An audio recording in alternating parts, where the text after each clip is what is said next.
యేసుక్రీస్తు నామములో వాక్యం వింటున్న మీ అందరికీ లివింగ్ గాడ్ మినిస్ట్రీ నుండి ప్రత్యేకమైన వందనాలు తెలియజేస్తున్నాం. క్రైస్తవ విశ్వాస జీవితాన్ని కొనసాగిస్తున్న మనందరం కూడా దేవునిని మాత్రమే నమ్ముకోవాలి. దేవుని మీద మాత్రమే మనం ఆధారపడాలి.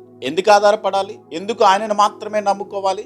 వాక్యముల నుండి ఒక మాట చదువుదాం. కీర్తన గ్రంథము 115వ కీర్తన 9, 10, 11 వచనాలు చదువుదాం. ఇశ్రాయేలీయులారా యెహోవాను నమ్ముకొనుడి, ఆయన వారికి సహాయము, వారికి కేడము. అహరోను వంశస్థులారా యెహోవాను నమ్ముకొనుడి, ఆయన వారికి సహాయము, వారికి కేడము. యెహోవా యందు భయభక్తులు గల వారలారా యెహోవా యందు నమ్మిక ఉంచుడి, ఆయన వారికి సహాయము, వారికి కేడము. మనం చదువుకున్నటువంటి 115వ కీర్తన 9, 10, 11 వచనాల్లో ఈ 3 వచనాల్లో కూడా ఒక మాట రిపీటెడ్ గా ఇక్కడ మనం చూస్తా ఉన్నాము. ఆయన వారికి సహాయము, ఆయన వారికి కేడము. కేడము అనేటువంటి మాట యొక్క అర్థం ఏంటనంటే ఇంగ్లీష్లో షీల్డ్ అని రాయబడింది. అంటే ఎదుట శత్రువు నుండి మనలను మనం కాపాడుకోవడానికి ఉపయోగించేది డాలు మనం ఉపయోగిస్తూ ఉంటాం. కాబట్టి ఎదుట శత్రువు మన మీద దాడి చేస్తున్నప్పుడు మనలను కాపాడుకోవడానికి ఎలాగైతే డాలు ఉపయోగిస్తామో అలాగే పరలోకముందున్న దేవుడు మనకు కేడముగా ఉన్నాడు. మనకు డాలుగా ఆయన మనలను సంరక్షించడానికి, భద్రపరచడానికి, శత్రువు వేసే ప్రతి బాణము నుండి, శత్రువు వేసే ప్రతి పన్నాగము నుండి, సాతాను యొక్క తంత్రములన్నిటిలో నుండి ప్రభు మనలను కాపాడి, ప్రభు మనలను భద్రపరిచి ఆ శత్రు యొక్క దాడికి మనం గురి కాకోకుండా మనలను కేడముగా ఉండి ఆయన మనల్ని కాపాడుతుంది. అదే సందర్భంలో ఆయన మనకు సహాయము, ఆయన మనల్ని కాపాడడం మాత్రమే కాదు, ఆయన మనకు సహాయం చేసే దావత్ దేవుడు. తన స్వరూపములో తన పోలికలో సృష్టించబడినటువంటి మనకు కూడా సమస్తాన్ని ఆయన ఇవ్వగలడు. ఆయన మీద ఆధారపడినప్పుడు మత్తయి సువార్త 6వ అధ్యాయం 32, 33 వచనాల్లో వాక్యం ఏమి సెలవిస్తుందనంటే, మీకు అవసరతగా ఉన్నదేదో మీ పరలోకపు తండ్రికి ముందుగానే తెలియను. కాబట్టి మీ ప్రతి అవసరత తీర్చబడాలంటే, మీ ప్రతి అవసరత ప్రభు తీర్చాలి అని అనంటే ఆయన రాజ్యమును, ఆయన నీతిని మొదట వెతకండి. అప్పుడు అవన్నీ కూడా ఆయన మీకు అనుగ్రహిస్తాడు. చూడండి, మనము దేవుని మీద మాత్రమే మనము ఆధారపడుతున్నప్పుడు ఆయన మనకు సహాయము. చూడండి, మన తల వెంట్రుకలన్నీ కూడా లెక్కింపబడ్డాయి. చూడండి, ఇది ఒక్కటి రాలాలన్నా సరే పరలోకములో దేవుని అనుమతి లేకోకుండా ఒక్క తల వెంట్రుక కూడా రాలదు.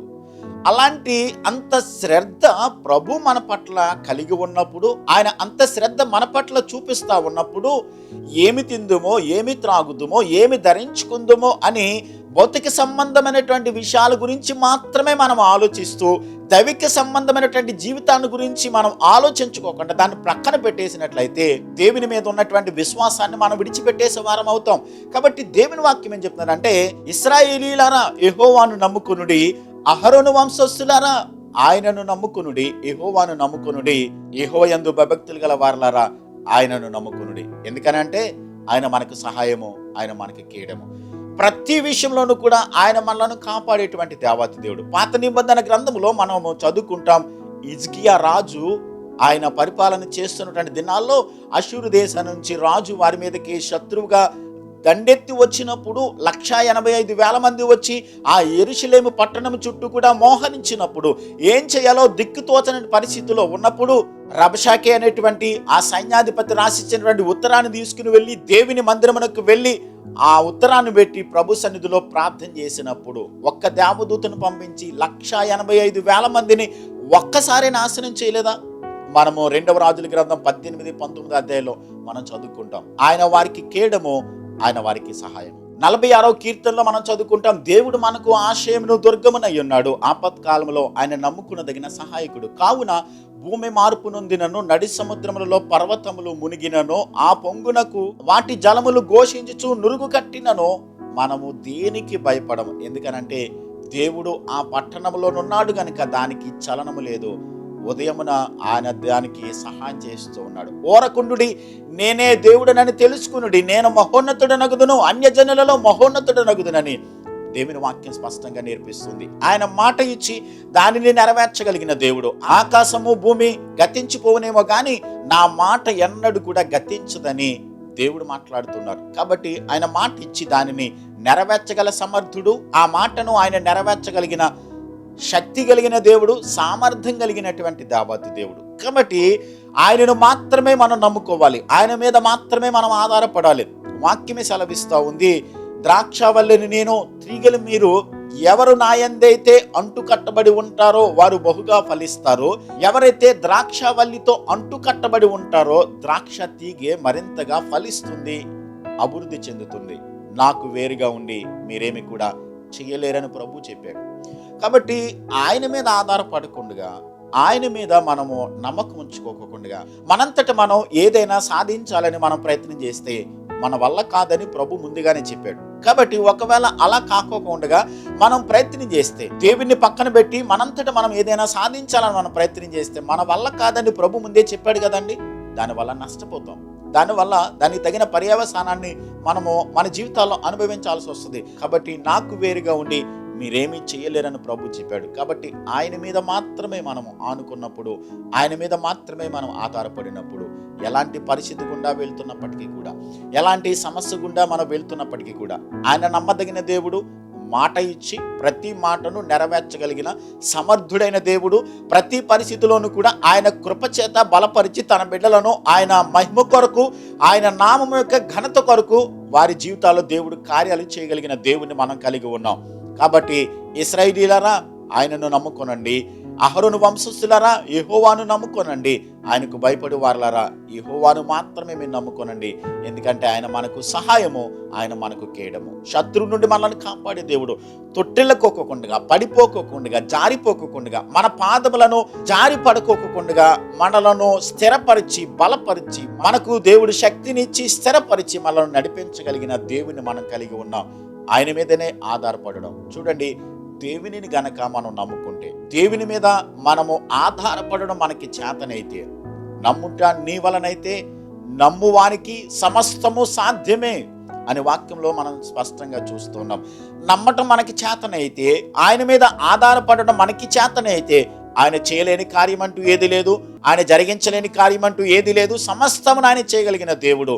కాబట్టి ఆయనకు అసాధ్యమైనది ఏది లేదు. సమస్తమును కూడా ఆయన చేయగల దేవుడు, సమస్తమును కూడా ఆయన జరిగించగలిగిన దేవుడు. ఇది కలుగుగాక అని అంటే సమస్తము కూడా నోటి మాట ద్వారా సమస్తాన్ని కలిగించిన దేవుడు. మనకున్న అవసరత, మనకున్న కష్టం, మనకు వచ్చినటువంటి ఆపద నుండి విడిపించగలిగిన సమర్థుడైన దేవుని మనం కలిగి ఉన్నాం. కాబట్టి ఆయనను మాత్రమే మనం నమ్ముకున్నప్పుడు ఆయన మనకు సహాయము, ఆయన మనకు కేడము. ఇర్మియా గ్రంథం 17వ అధ్యాయం 7వ వచనంలో యెహోవాను నమ్ముకున్నవాడు ధన్యుడు, అతడు నీటి కాలువల యోరను నాటబడినటువంటి చెట్టు ఎలాగైతే అది కాపు మానకుండగా, చింతనొందకుండగా, భయపడుకోకుండా ఎలాగైతే ఫలిస్తుందో, అలాగే యెహోవాను నమ్ముకున్నవాడు, యెహోవా మీద ఆధారపడినటువంటి వారు ఎవరైనప్పటికీ కూడా దేవుడు వారిని కాపాడుతారు, దేవుడు వారిని సంరక్షిస్తారు, దేవుడు వారిని భద్రపరుస్తారు. తన కృప ద్వారా వారిని బలపరిచి నడిపిస్తూ క్షేమాన్ని కలిగించగలిగిన దేవుణ్ణి మనం కలిగి ఉన్నాం. అలాంటి దేవుణ్ణి ఎల్లప్పుడూ కూడా నమ్మకముంచి, అలాంటి దేవుని మీద మనం ఎల్లప్పుడూ ఆధారపడుతూ, అలాంటి దేవుని మీద ఎల్లప్పుడూ విశ్వాసం ఉంచి నమ్మకముతో దేవుని మీదనే ఆనుకున్నప్పుడు దేవుడు మనకు సహాయము, దేవుడు మనకు కేడముగా ఉంటాడు. ఎల్లప్పుడూ కూడా ధైర్యముతో భయపడుకోకుండా ప్రతి భారాన్ని ఆయన మీద వేసి, 55వ కీర్తన 22వ వచనంలో నీ భారం యెహోవా మీద మోపుము, ఆయనే నిన్ను ఆదుకొనును, నీతిమంతుని ఆయన ఎన్నడూ కూడా కదలనీయడు. కాపాడే దేవుడు, భద్రపరిచే దేవుడు, సంరక్షించే దేవుడు, మనల్ని పోషించే దేవుడు, ప్రతి విషయంలో మనల్ని ఆదుకునేటువంటి దేవాతి దేవుని మనం కలిగి ఉన్నాం. అలాంటి దేవుణ్ణి నమ్మకముంచి, అలాంటి దేవుని మీదనే ఆధారపడి ఎల్లప్పుడూ కూడా మన విశ్వాస జీవితాన్ని కొనసాగించడానికి ప్రయత్నించేద్దాం. చిన్న ప్రార్థన చేద్దాం. ప్రేమ కలిగిన తండ్రి, మా దేవ, మీకు స్తోత్రాలు. మీ కార్యములు, మీ ఆలోచనలు, మీ తలంపులు, మీ ప్రణాళికలు ఎంతో గొప్పవి నాయన. మీరెంతైనా నమ్మదగిన దేవుడవు నాయన. తొట్టెళ్ళిపోకుండా, పడిపోకుండా మమ్మలను కాపాడే దేవుడవు, నిలబెట్టి నడిపించగల దేవుడవు, శక్తినివ్వగల దేవుడవు, మా బలహీన సమయాలలో బలపరిచే దేవుడవు తండ్రి. నాయన, మా అనారోగ్య పరిస్థితులలో మాకు నెమ్మదినిచ్చి సహాయం చేసి తండ్రి స్వస్థపరచగల దేవుడవు తండ్రి. నాయన, నిరాశలో నిస్పృహలో పడి ఉన్నప్పుడు మా చెంత నిలిచి మాకు ఓదార్పుని కలిగించి ధైర్యాన్ని ఇచ్చి నేనున్నాను అని మమ్మలను నిరీక్షణతో మమ్మలను తండ్రి ధైర్యపరచగలిగిన గొప్ప దేవుడా, మీకు వందనాలు, స్తోత్రాలు. మీలాంటి మంచి దేవుణ్ణి మేము తండ్రిగా కలిగి ఉన్నందుకు మిమ్మల్ని స్తుతిస్తున్నాం, మిమ్మల్ని మహిమపరుస్తున్నాం. వాక్యం వింటున్న వారిలో ఎవరైనప్పటికీ నాయన, ఒకవేళ వారి సమస్యలను బట్టి కృంగిపోతున్నట్లయితే, ఒంటరితనాన్ని బట్టి నాయన వారు బాధపడుతూ ఎవరు నాకు లేరని తండ్రి నాయన నిరాశలో ఉన్నట్లయితే దయచేసి అలాంటి వారిని మీరు ఆదరించండి, ధైర్యపరచండి, కృపనివ్వండి. మీరున్నారు అనేటువంటి ధైర్యంతో వారు మీ మీదనే నమ్మకం పెట్టుకుని మీ అందే విశ్వాసం ఉంచి మీపై ఆధారపడడానికి తగిన కృపను చూపించి బలపరిచి మేలు చేసి దీవించుమని యేసయ్య నామములో ప్రార్థించి వేడుచున్నాను మా పరమ తండ్రి. ఆమేన్.